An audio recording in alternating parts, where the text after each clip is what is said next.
Labdien!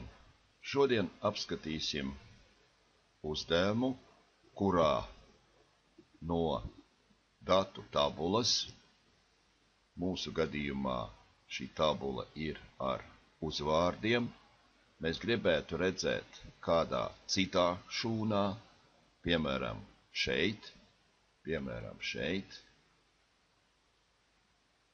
klienta uzvārdu.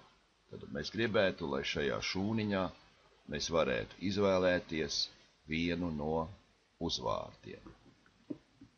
Piemēram, šī šūniņa būs ar nosaukumu klients.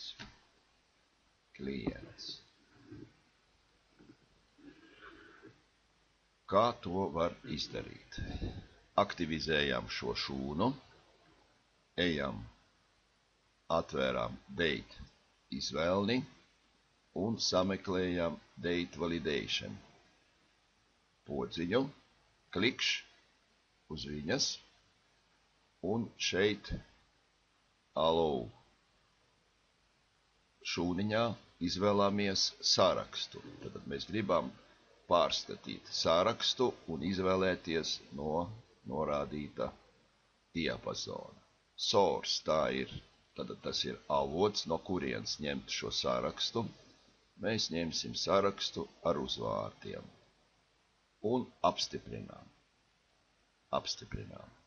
Pie mūsu izvēlētas šūniņas parādās podziņa ar bultiņu. Uzspiežot, mēs redzam sarakstu ar izvēlētiem uzvārdiem, un tagad mēs viņus varam izvēlēties, kā vien vēlamies. Tas arī ir viss šajā uzdevumā.